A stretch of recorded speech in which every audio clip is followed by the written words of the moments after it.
ሰላም ጤና ይስጥልን። ከኢትዮጵያ ዜና አገልግሎት የካቲት 17 2018 ዓ.ም የዕለቱን ዋና ዋና ዜናዎች ይዘን ቀርበናል። በቅድሚያም አርዕስቶቹ። በቀድሞው የደቡብ አፍሪካ ፕሬዝዳንት ኔልሰን ማንዴላ የተሰየመው የመታሰቢያ ሙዚየም ተመረቀ። የ130ኛው የአድዋ ድል በዓል መከበር ለሀገራችን ሉዓላዊነትና አንድነት የገባነውን ቃል ኪዳን የምናጸናበት ነው ሲሉ የመከላከያ ሚኒስትር ኢንጂነር አይሻ መሐመድ ገለጹ። ለኢትዮጵያ ክብርና ሉዓላዊነት የትኛውንም መስዋዕትነት ለመክፈል ዝግጁ መሆናቸውን የምስራቅ እዝ የመከላከያ ሰራዊት አባላት ገለጹ። በኢትዮጵያ ብሔራዊ ጥቅም ላይ አንደራደርም ሲሉ ተፎካካሪ የፖለቲካ ፓርቲዎች ገለጹ። በሁሉም ክልሎች የግብርና ማቀነባበሪያ የኢንዱስትሪ ማዕከላትን መገንባት የሚያስችል ዝግጅት እየተደረገ መሆኑን የኢንዱስትሪ ሚኒስትር አቶ መላኩ አለበል ገለጹ። የሚሉት የዕለቱ ዋና ዋና ዜናዎች ናቸው።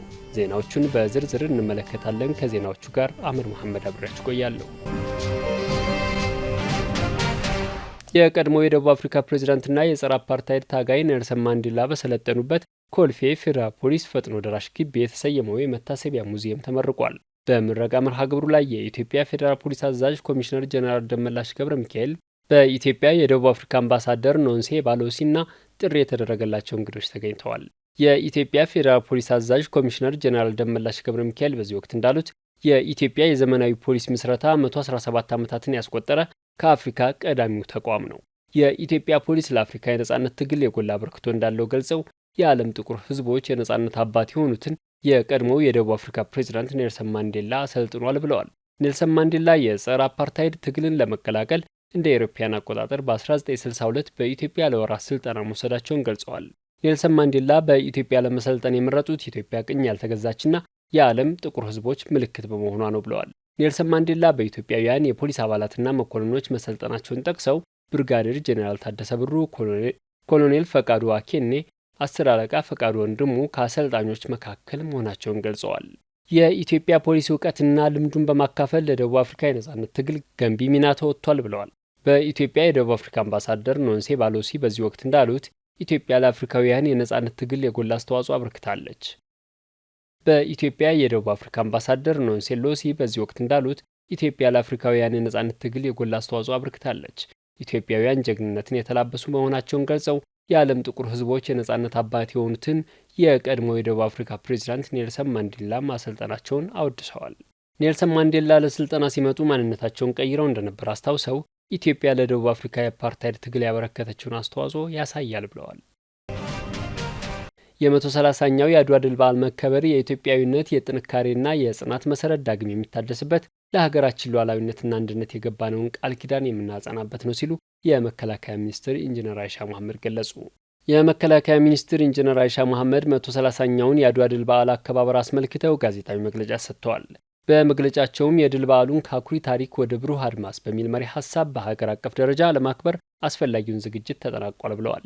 የአድዋ ድል የኢትዮጵያውያን የማይበገር ማንነት ማህተም፣ የጥቁር ሕዝቦች የነጻነት ፋናና የሰው ልጅ እኩልነት የተረጋገጠበት ዓለም አቀፋዊ ድል ነው ብለዋል።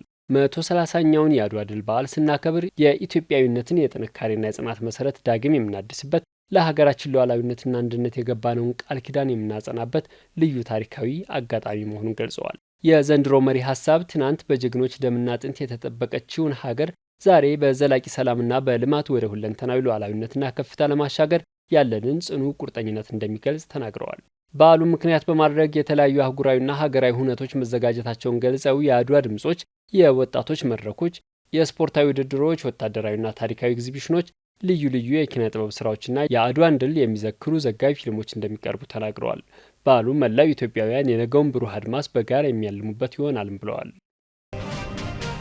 ለኢትዮጵያ ክብርና ሉዓላዊነት የትኛውንም መስዋዕትነት ለመክፈል ዝግጁ መሆናቸውን የምስራቅ እዝ የመከላከያ ሰራዊት አባላት ገለጹ።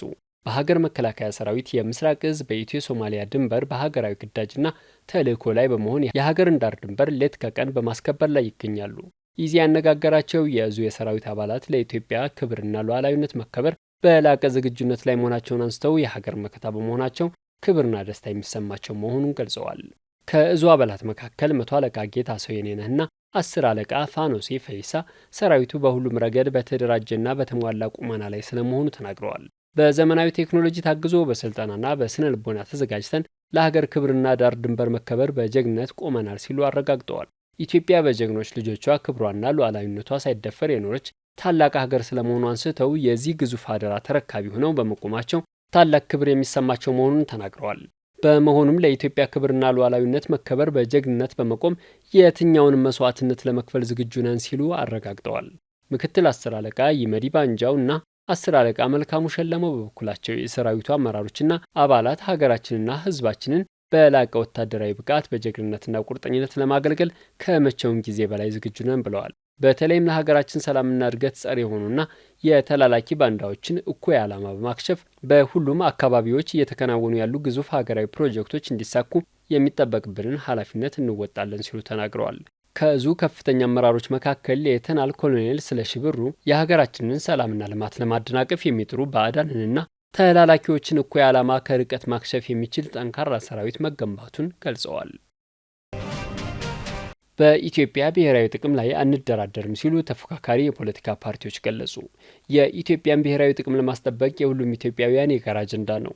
በተለይ ብሔራዊ ጥቅም ማስከበር ልሂቃንና የፖለቲካ ፓርቲዎች ላይ ሲሆን ኃላፊነቱ እጥፍ ድርብ ነው። በዚህም ተፎካካሪ የፖለቲካ ፓርቲዎች ምንም እንኳን የርዕዮተ ዓለም ልዩነትና የተለየ የፖሊሲ አተያይ ቢኖራቸው የኢትዮጵያን ብሔራዊ ጥቅም ለማስከበር በሚደረገው ጥረት ግን ሁሉም እንደማይደራደሩ ታላቁ የኢትዮጵያ ህዳሴ ግድብ ሕያው ማሳያ መሆኑን ይጠቅሳሉ።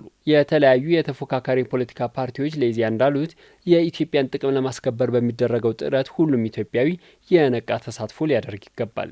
የነጻነትና እኩልነት ፓርቲ የህዝብ ግንኙነት ኃላፊ ወይዘሮ ነቢያ መሐመድ እንደሚሉት ፓርቲው የጋራ በሆኑና ኢትዮጵያን አንድ በሚያደርጉ ጉዳዮች ላይ በንቃት እየተሳተፈ ነው። የኢትዮጵያ ህዝብ ቁጥር መጨመርና እያደገ የመጣው ኢኮኖሚ ተከትሎ የባህር በር አስፈላጊ መሆኑን ፓርቲው ያምናል ያሉት ኃላፊዋ መንግስት ያቀረበው የባህር በር ጥያቄን እንደግፋለን ብለዋል። ኢትዮጵያ መርህን ተከትላ በዲፕሎማሲው የባህር በር ባለቤትነትን ለማረጋገጥ ያቀረበችው ጥያቄ ውጤት እንዲያመጣ ነጻነትና እኩልነት ፓርቲ ከመንግስት ጋር ተባብሮ እንደሚሰራ አረጋግጠዋል። ኢትዮጵያን ሊወር የመጣን ኃይል ኢትዮጵያውያን ብሔር፣ ሃይማኖትና ጾታ ሳይገድባቸው አንድ ሆነው የኢትዮጵያን ሉዓላዊነት አስከብረዋል ያሉት ወይዘሮ ነቢሃ በባህር በር ጉዳይም ይህ አንድነት ሊደገም ይገባል ብለዋል። የአማራ ዲሞክራሲያዊ ኃይል ንቅናቄ ሊቀመንበር ተስፋውን አለምነህ በበኩላቸው የትኛውም የፖለቲካ ልዩነት ከኢትዮጵያ ብሔራዊ ጥቅም በላይ ሊሆን አይችልም ሲሉ ተናግረዋል። ያለን የፖለቲካ አተያይ አሊያም ርዕዮተ ዓለም የኢትዮጵያን ብሔራዊ ጥቅም አደጋ ላይ የሚጥል መሆን የለበትም።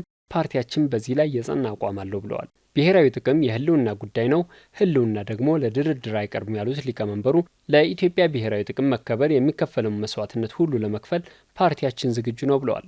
የወለኔ ህዝብ ዲሞክራሲያዊ ፓርቲ ሊቀመንበር ፈይሰል አብዱልአዚዝ የባህር በር ጥያቄ ተገቢና የህዝብ ጥያቄ መሆኑን ፓርቲው እንደሚገነዘብ ይገልጻሉ። ፓርቲው ጥያቄው ተቀባይነት አግኝቶ የኢትዮጵያ መሻት እንዲሳካ ከመንግስት ጎን እንደሚቆም ነው ያረጋገጡት። በብሔራዊ ጥቅም አጀንዳ ዙሪያ ሁሉም ኢትዮጵያዊ አንድ ሆኖ በንቃት ሊሳተፍበት እንደሚገባም አጽንኦት ሰጥተዋል። የአዲስ ትውልድ ፓርቲ ፕሬዝዳንት አቶ ሰለሞን ታፈሰ በበኩላቸው በሀገራዊ አጀንዳዎች ላይ ሀገር ለምታቀርብልን ጥሪ ሁሌም ዝግጁ ነን ብለዋል። ፓርቲው ለልማት ለሰላምና ሀገራዊ ጉዳዮች ቅድሚያ ሰጥቶ እንደሚሰራ ጠቁመው በዚህ ዙሪያም ከመንግስት ጋር ተባብሮ እንደሚሰራ አረጋግጠዋል። በሁሉም ክልሎች የግብርና ማቀነባበሪያ የኢንዱስትሪ ማዕከላትን መገንባት የሚያስችል ዝግጅት እየተደረገ መሆኑን የኢንዱስትሪ ሚኒስትር አቶ መላኩ አለበል ገለጹ።